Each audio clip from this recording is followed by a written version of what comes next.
So this is part 2 of a video that I started on the 3rd of December 2022.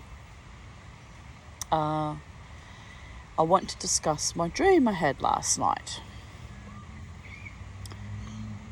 I danced for 5 hours last night. I got home at 4:15. I had something to eat and a cup of tea, and I crawled into bed. By this time it would have been, quarter to 5. I got to see the sunrise. It was a beautiful morning. I'm grateful to be alive. And I passed out with exhaustion, which is good, because sometimes I have terrible bouts of insomnia, and especially after I shock my nervous system off its kilter. So just check my battery. Oh yes. So anyway, I passed out, right? I woke up at 1 p.m. So I had a good sleep, 5 a.m. till 1 p.m. That was a good solid sleep. Actually haven't slept a good solid sleep like that in a long time, so needed that. Woke up at 1 p.m. straight from a very traumatizing dream, and it's the 3rd or even 4th time I've had this dream, so I'm making particular note of it in a video because I'm sitting up and taking notice. Because when I have repetitive dreams, it's got to do with something affecting me in real life, in real world applications, or if not affecting me personally, that I'll get to hear about. So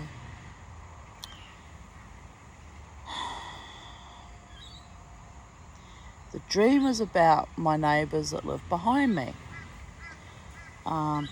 Now, the odd thing about my neighbours that live behind me, spiritually speaking, is the husband shares my birthday, 12th of April. And when they first moved into their home, they're a very nice couple, very nice family. We had so many strange things in common. Like, he shares my birthday. The wife is of Russian descent. Her grandmother was Russian, and the husband's family Polish, and I have Polish ancestry on my mother's side and my children on their father's side. So we have that in common, that we have the Polish and Russian Slavic ancestry. And the other really unusual odd thing was when they had just bought their house and moved in, they told me that they were just newly married, although they'd been together for about 15 years. So I looked at them and I said, "Oh, there's a baby on the way," and they freaked out. But to me it was just common sense, right? Because why else would you get married after 15 years? You want to have a family, and what happens when you get married? You usually fall pregnant.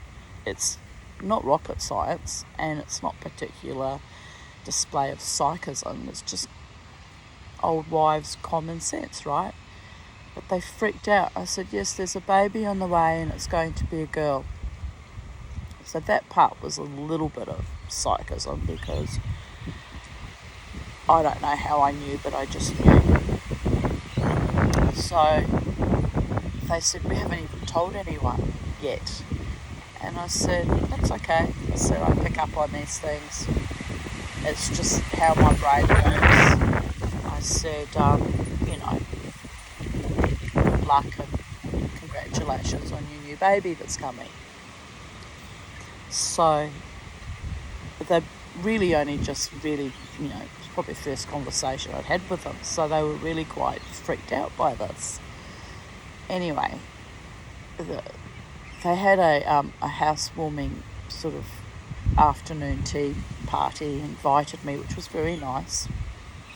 And the Russian great-grandmother was there from Russia, And she took one look at me with my big Slavic fucking face and head, and she said to Tash and Warren, she said, "Oh," she says, "you're very lucky and you must be very nice to your neighbour."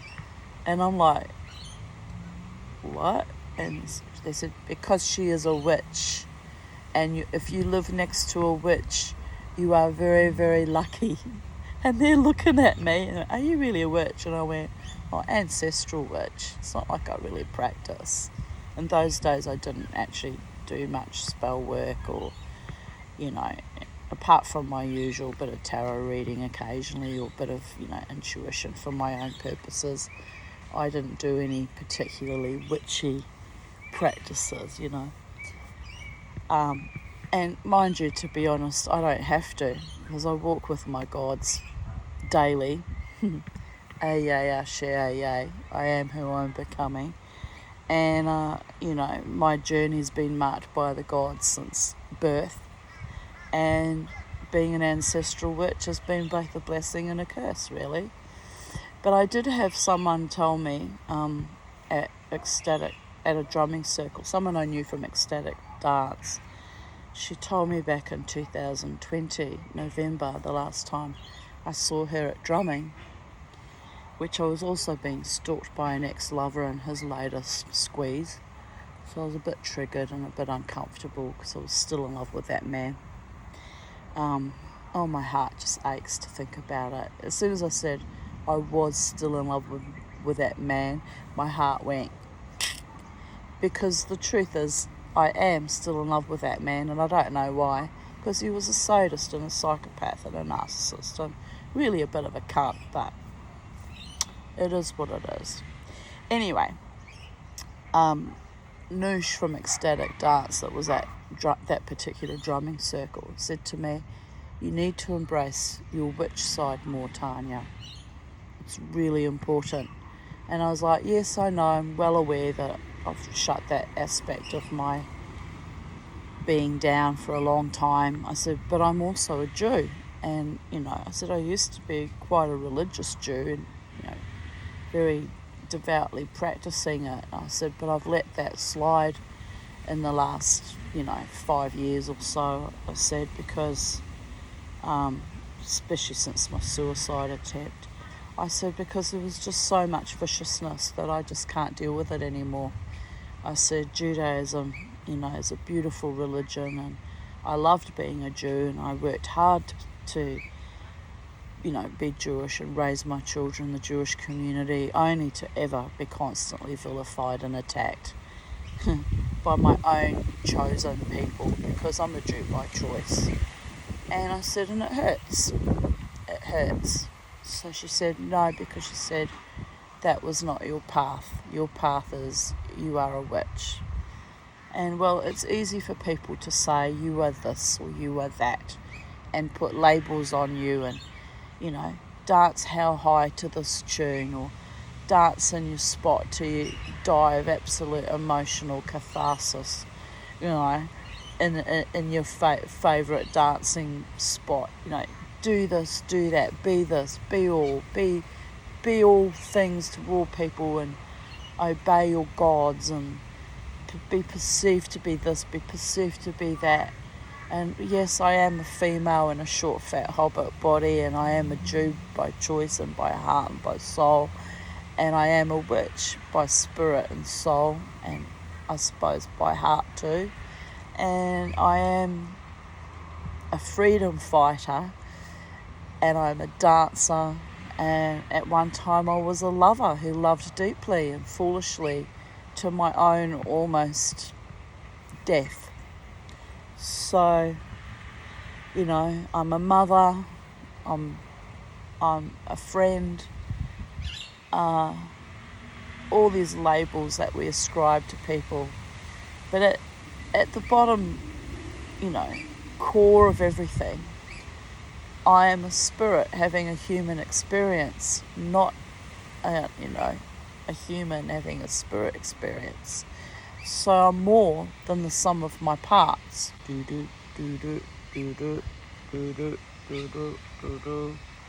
Oh, tootsies.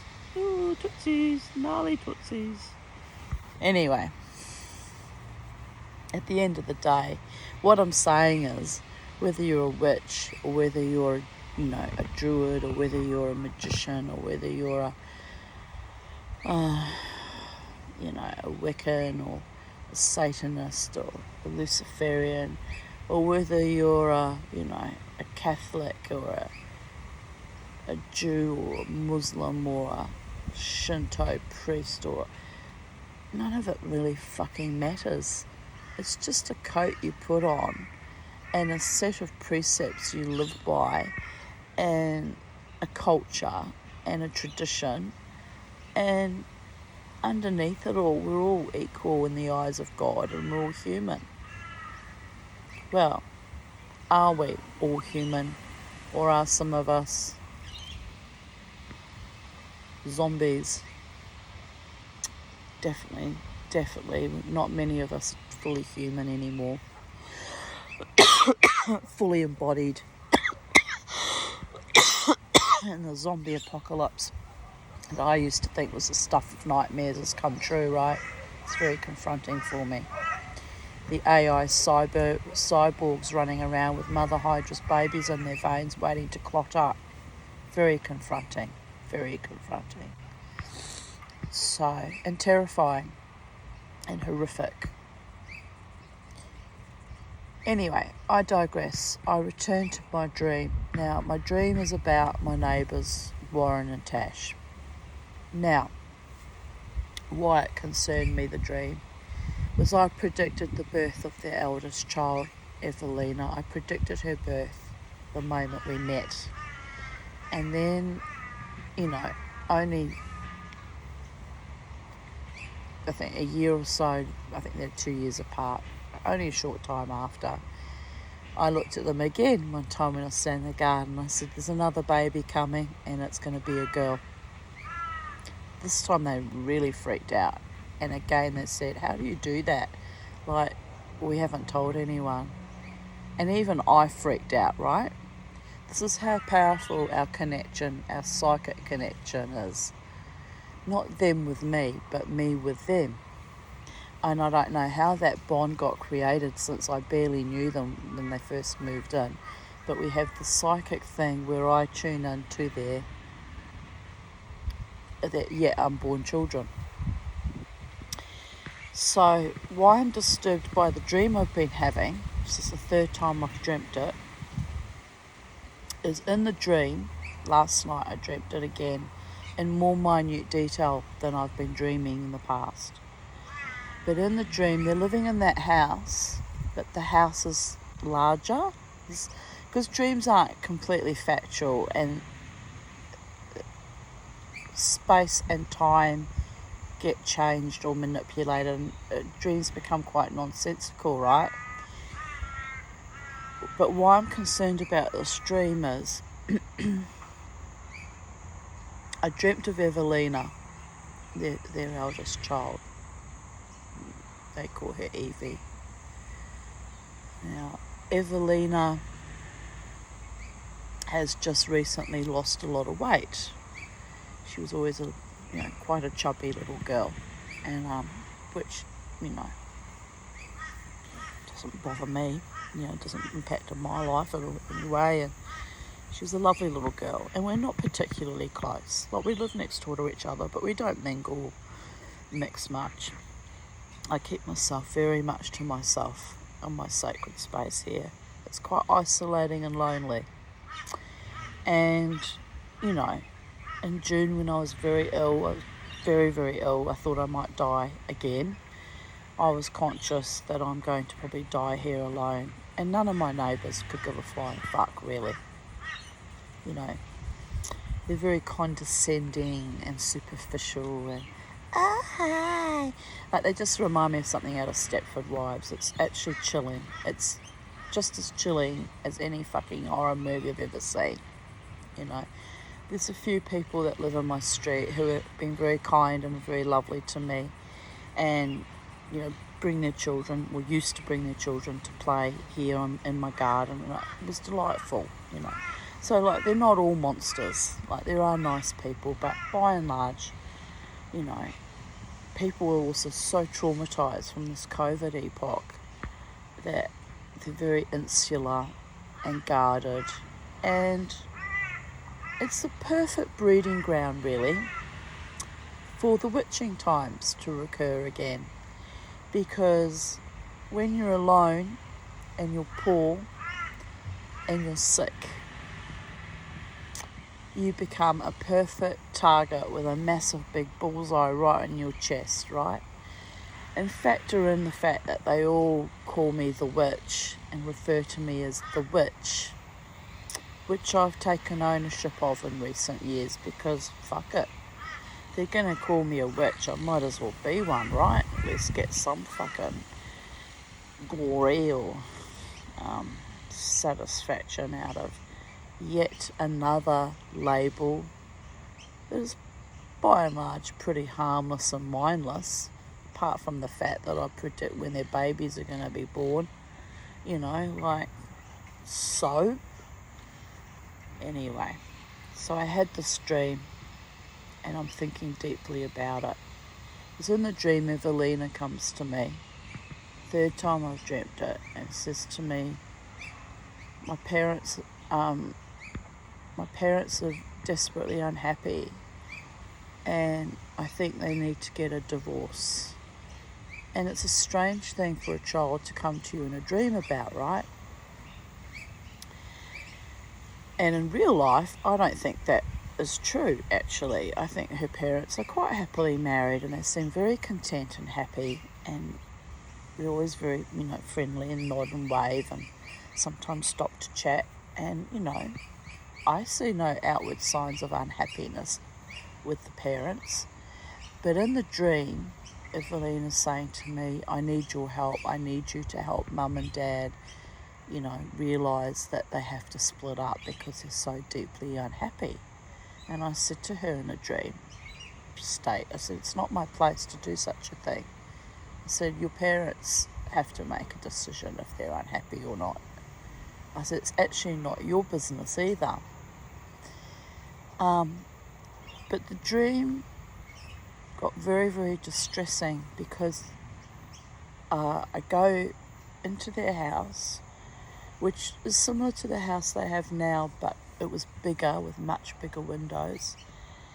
And there was a sense of threat as soon as I walked in. Now, this is a dream. This isn't real life, right?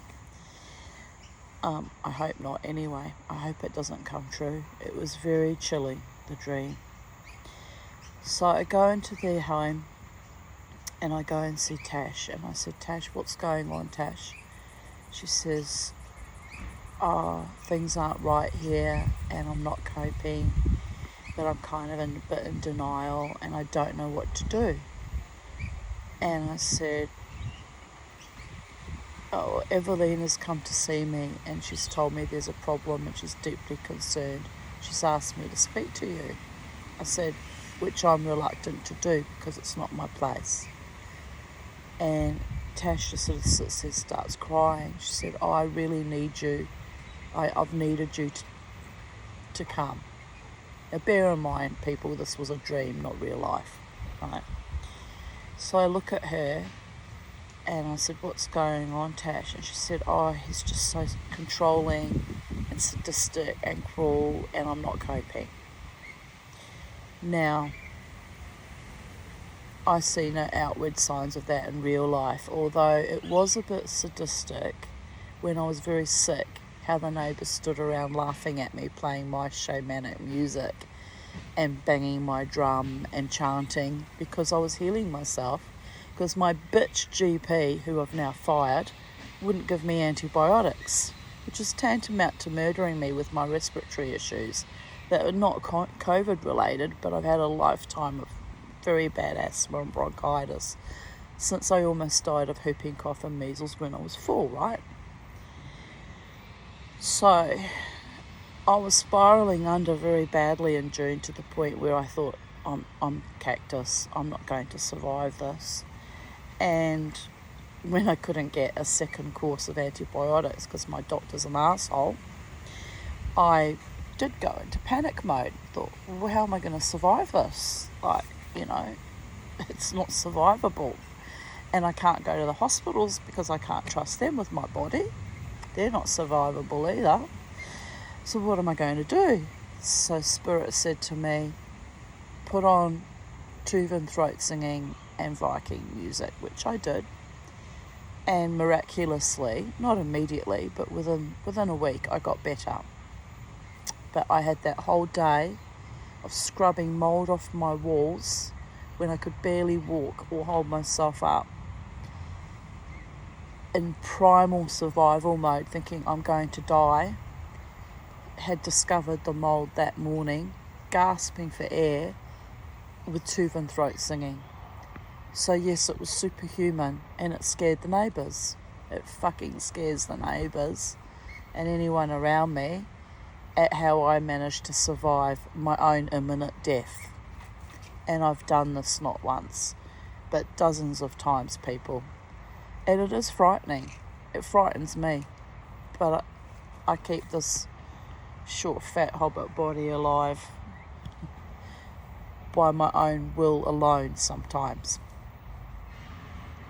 in a paradigm that's disintegrating all around me and still in poverty. I'll digress from the dream. I went to the markets 3 times, and twice I had no sales, so it's a waste of money and time.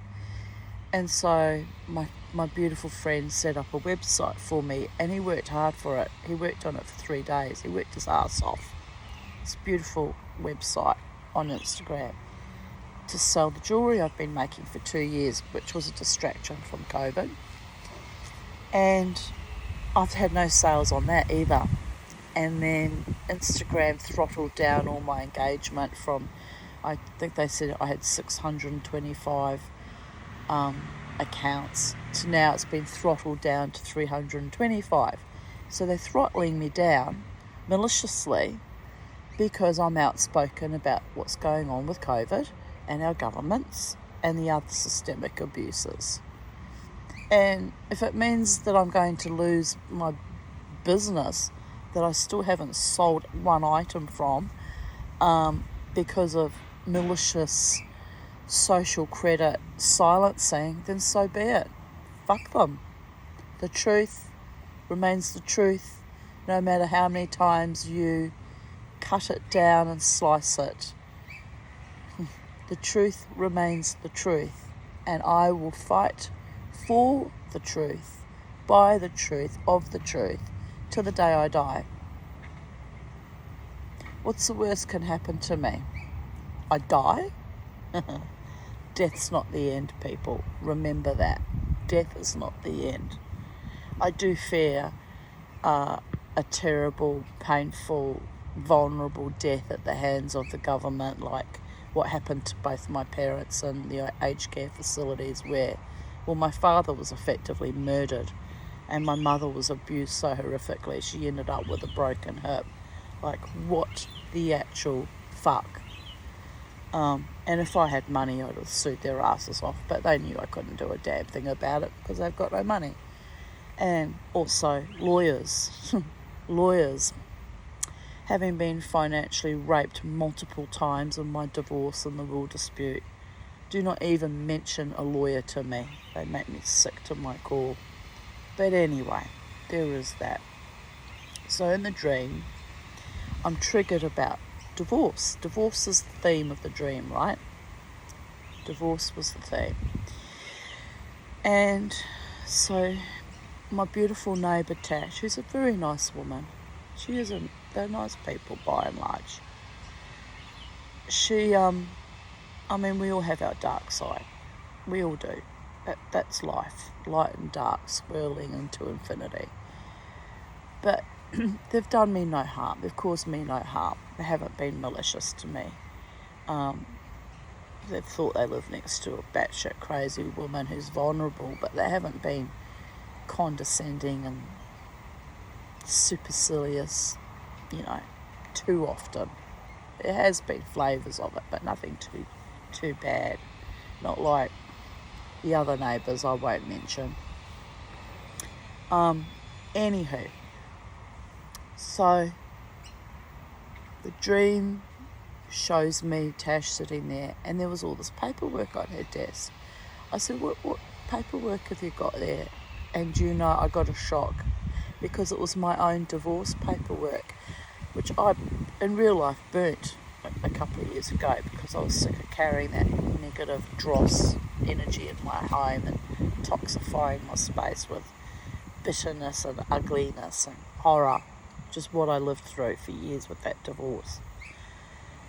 So I look at Tash and I said to her, what do you do with all my divorce documentation? Like, thinking to myself, how can that be? Because I burnt the motherfucking shit. And she said to me, oh, you gave it to me so I could see by example, how things work and what happens. And I said, did I now? She said, yes, you did. You wanted me to have it as a reference. So even in the dream, I'm thinking, why would I do that? Who wants that tainted shit, Anywho, so I'm looking at her, and then I picked up an ornament. I can't remember what the ornament actually was now. But on it was written all these things, like, Tanya Aarons, please help me, Tanya Aarons, I need you to support me, Tanya Aarons. I'm alone here, Tanya Aarons, I'm dying here, and only you know what to do. And it was shades of that energy in Star Wars where it goes, Obi-Wan Kenobi, you're my only hope. And even in the dream, I'm trying not to burst into laughing because it just seems so surreal and weird.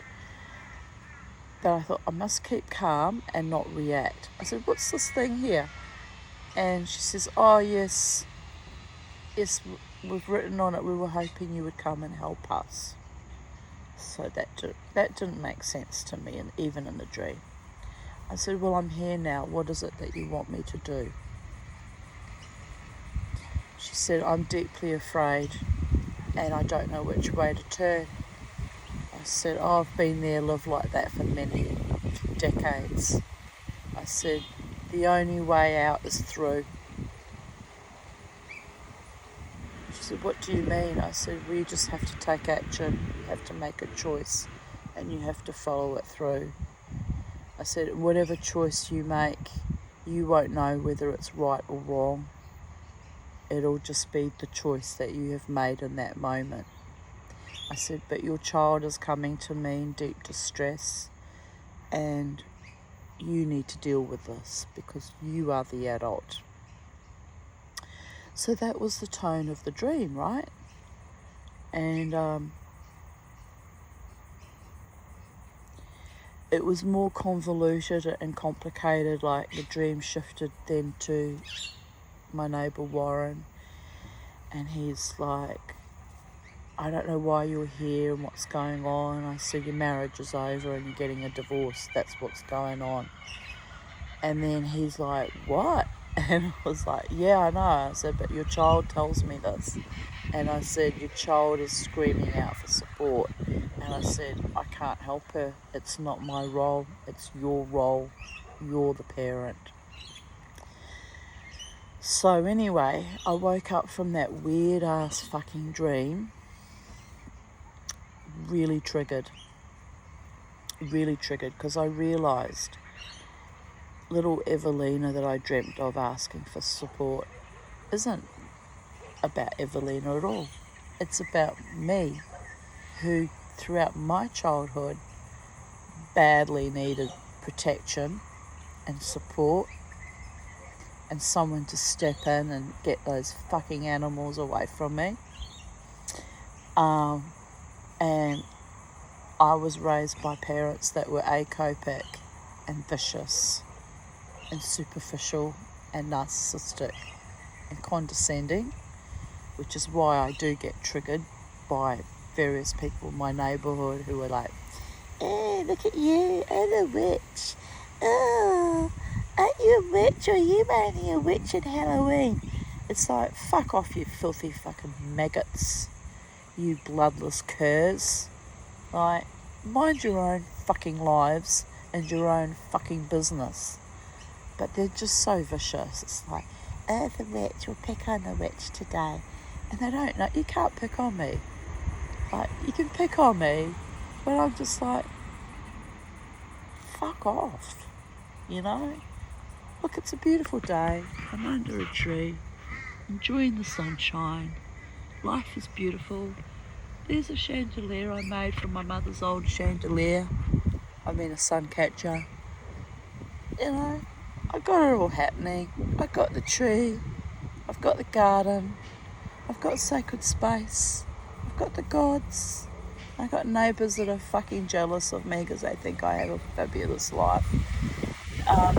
And compared to them, I do, because I'm old now. I've raised my children. I've had a vicious divorce that lasted years, and the fallout from that lasted decades and decades of cumulative trauma. I've done the hard yards. I get to lie in my hammock and fucking enjoy life, as is my human right, which was my human right all along, to live in peace and harmony in my own body, mind and spirit, and not be attacked by other humanoids. And they're jealous of that, spitefully so. And I just sit back and I laugh. If they had walked even a metre in my moccasins, those weak, inadequate, spineless, nasty, narcissistic, sadistic, psychopathic cretins, they're not cretins, they're quite intelligent people, but they're subscribed to, the narcissistic, hedonistic selfishness of our epoch, the hatred and the othering of women and our children. And, they writhe with fury about me in my garden, enjoying my life, dancing on the weekend. It really pisses them off. But it's how I'm healing my life, people. How I have healed my life to a large degree. And, yes. The dream is a warning. I woke up and I thought, here we go. This isn't about Warren and Tash and their little daughter Evelina at all. It's just the mirror that was held up to remind me to hold my ground on my sacred space, and to not allow anyone, man, woman or child, to knock me off my perch. You know, I was harassed in a subversive way out of my normal, traditional place where I like to dance last night, and I couldn't care less. You know, it's the dance. It's about the dance, people. The dance of life. You know. Oh, my hands are shaking. It's about wresting enjoyment and happiness out of what's been given to you. It's about overcoming your familial monsters, or if not overcoming them, surviving them, which I have survived all of them. Even my sister in New Zealand, who declared me dead. Dead sisters don't cry, babies. It's about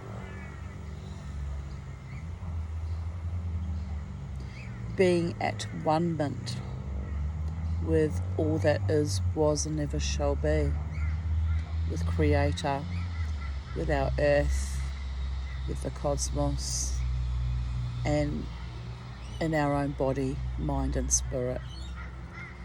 And my mind's been fractured and fragmented and carefully nurtured and put back together with decades of therapy and over a decade of dancing and loving and giving of myself. for the scorn and hatred and envy of people who I won't remember their names in 5 years. Or if I do, they're meaningless in the broad scheme of things. I was going through my memories, and because I'm also collating all my memories out of Facebook archives and copying them across to vocal media, and I come across little vignettes of things that I wrote about people I'd met at the casino, or sexual encounters. And even in those, I've sometimes written, I don't even remember that person's name now, and yet they impacted me so severely at the time. People who I don't even remember their face or their name upset me that much. It's like, what the actual fuck? So I've learnt from a lifetime of experience, let the shits go. They come and go from your life, and there's a lesson or a message in it. But by and large, they're not worth worrying about, Like the beige Stepford wife last night.